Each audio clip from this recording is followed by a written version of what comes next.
Bab 2699. Sedikit miskin. Membunuh Mileye. Zael Xuan mengira dia salah dengar, jadi dia dengan cepat bertanya, bunuh Mileye. Ken Zuzu mengangguk, tepat sekali. Tidak hanya membunuh Mileye, tapi juga menghancurkan paviliun Xianbao. Zael Xuan terdiam. Ken Zuzu akan berbicara lagi ketika Zael Xuan tiba-tiba berkata, aku akan memikirkannya. Ken Zuzu sedikit terkejut, lalu berkata, memikirkannya. Zael Xuan mengangguk, lalu berbalik dan pergi. Di aula, Ken Zuzu dan Danokin saling memandang dengan sedikit bingung. Setelah Zael Xuan meninggalkan aula utama, dia langsung pergi ke paviliun Xianbao. Di gerbang paviliun Xianbao, Zael Xuan menangkupkan tinjunya ke Brody Xiao. Ketua Xiao, tolong beritahu Tuan Muda Ye bahwa aku memiliki sesuatu yang penting untuk dilaporkan, sesuatu yang sangat penting. Brody Xiao melirik Zael Xuan, lalu berbalik dan pergi.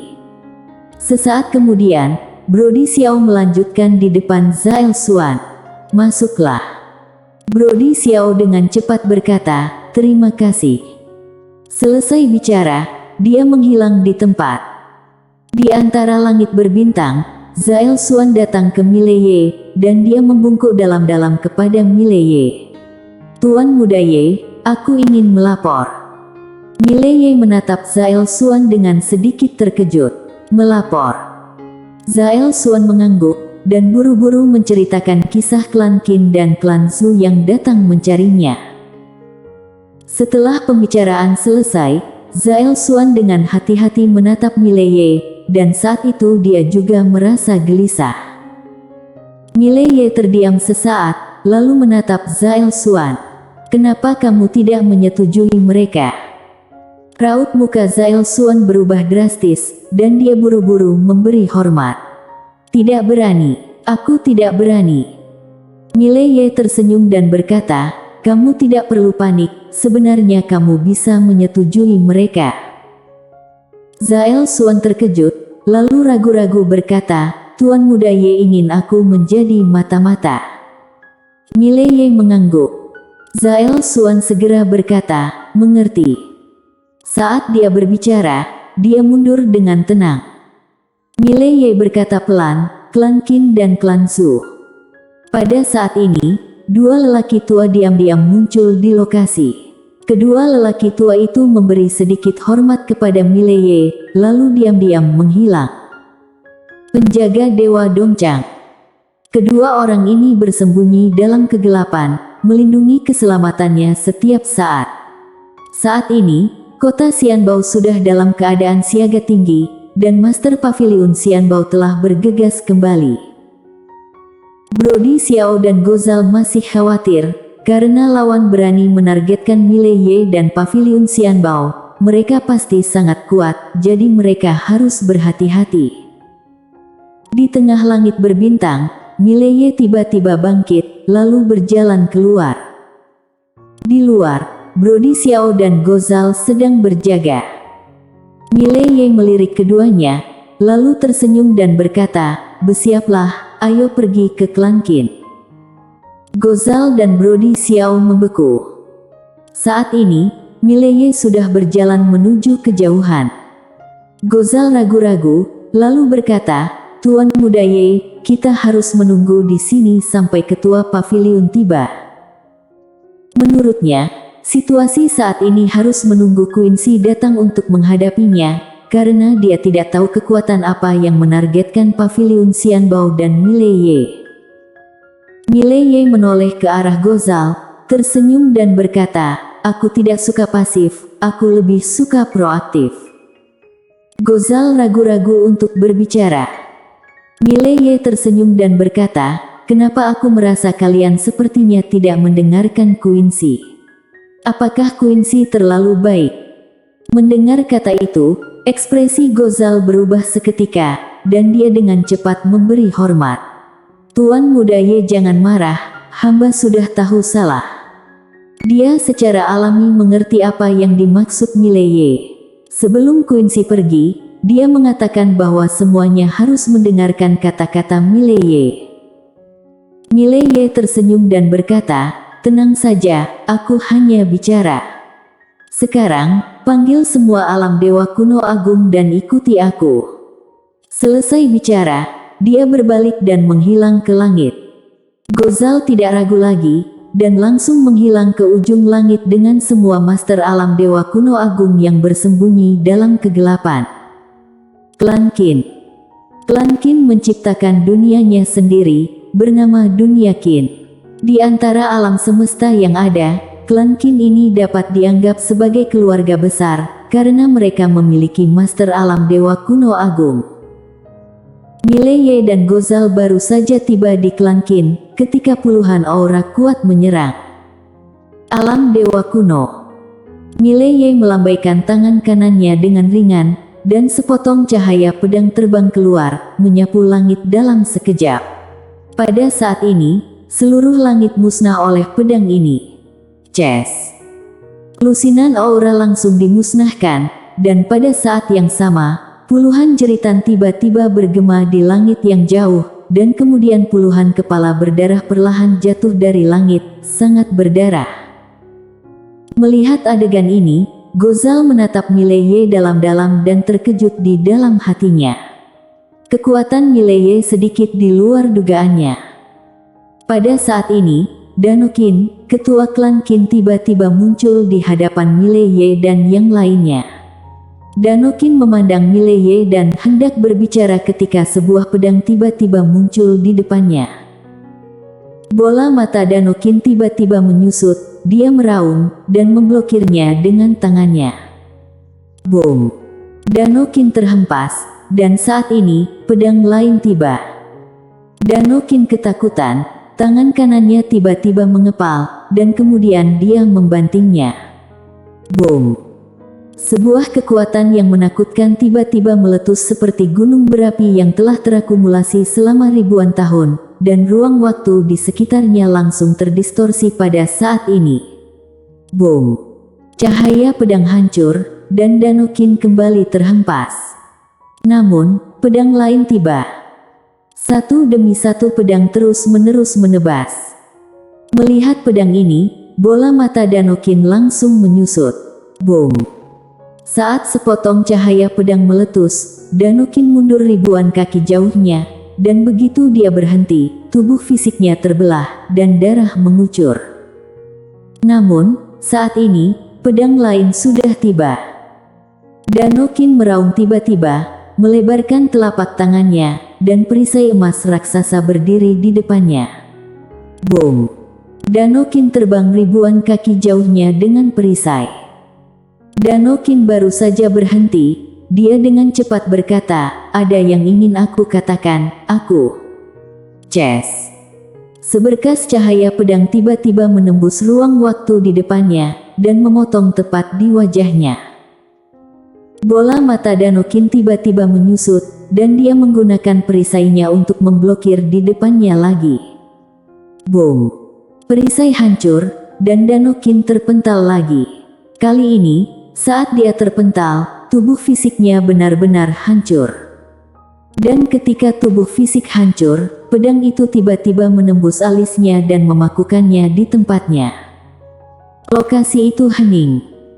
Di samping, Gozal menatap Mileye dalam-dalam, dia terkejut melihat kekuatan Tuan Muda Ye benar-benar menakutkan.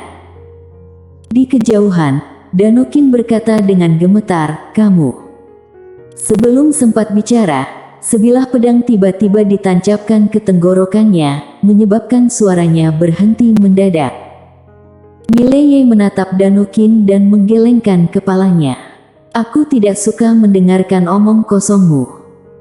Selesai bicara, dia merentangkan kedua telapak tangannya, dan pedang pemakaman tiba-tiba muncul di tangannya.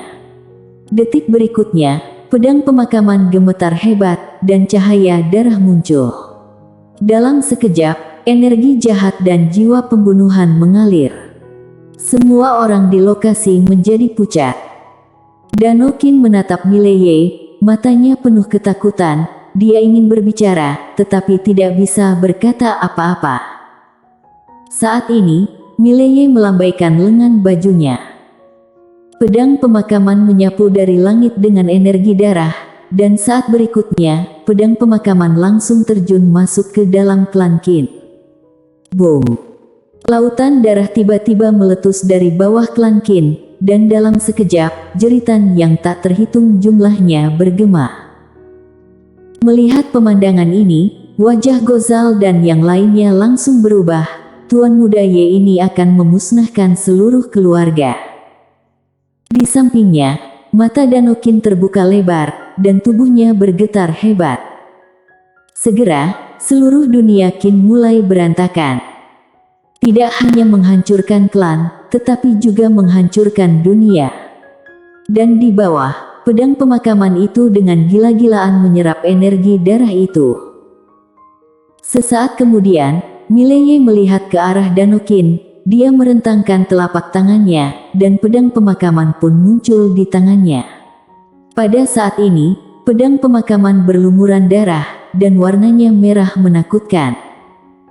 Mileye tiba-tiba berkata, "Ayo pergi." Selesai bicara, dia berbalik dan pergi.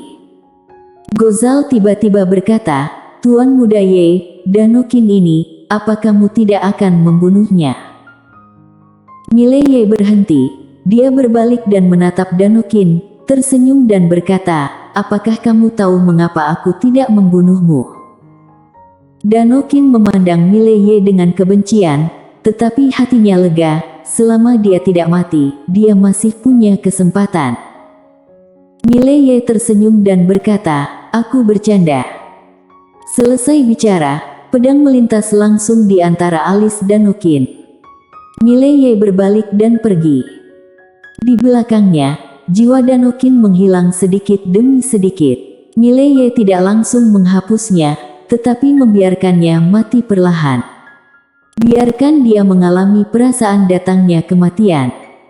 Di belakangnya, Danokin meraung liar.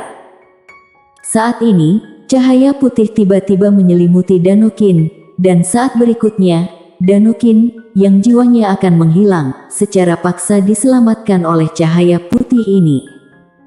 Mileye dan yang lainnya berhenti. Mileye berbalik, tidak jauh di depannya, berdiri seorang pria bertopeng.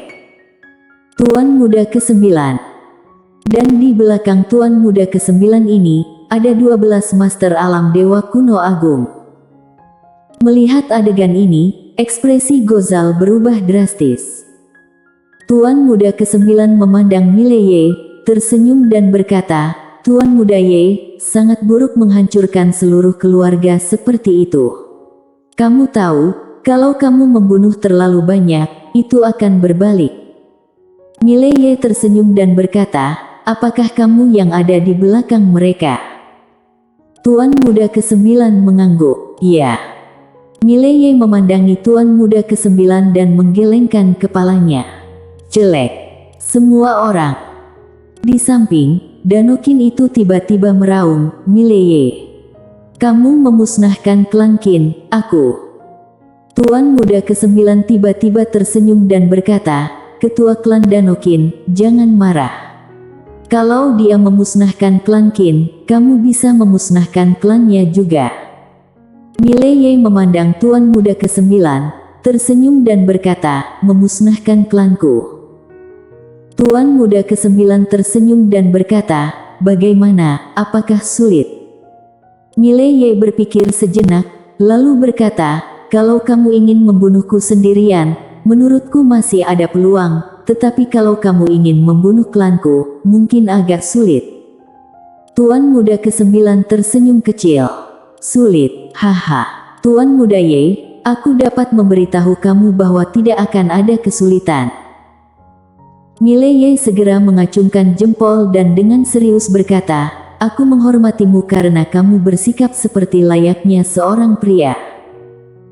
Tuan muda ke-9 tersenyum ringan, lalu membuka kipas lipat dan mengayunkannya pelan. "Kenapa, menurutmu aku tidak memiliki kemampuan ini?" Mileye mengangguk. Tuan muda ke-9 tertawa. "Tuan muda Ye, karena aku berani mengincar paviliun Xianbao, itu membuktikan bahwa aku sama sekali tidak takut pada paviliun Xianbao. Karena aku bahkan tidak takut pada paviliun Xianbao, apakah aku akan takut padamu?" Saat dia berbicara, dia menggelengkan kepalanya sedikit dan terkekeh. "Tuan Muda Ye, pernahkah kamu mendengar cerita tentang katak di dalam sumur?" Mileye melirik Tuan Muda ke-9, tetapi tidak berbicara. Tuan Muda ke-9 melanjutkan berkata, "Seekor katak di dasar sumur menganggap langit hanya sebesar mulut sumur. Tidakkah menurutmu itu menggelikan?" "Tentu saja menggelikan, karena dia berada di dasar sumur." Saat dia berbicara, sudut mulutnya sedikit terangkat. "Tuan Muda Ye, menurutmu apakah kamu katak itu?" Mileye melirik 2 cincin penyimpanan yang dikenakan oleh Tuan Muda ke-9, tetapi tidak berbicara, teringat sesuatu. Akhir-akhir ini, dia sedikit miskin. Bersambung.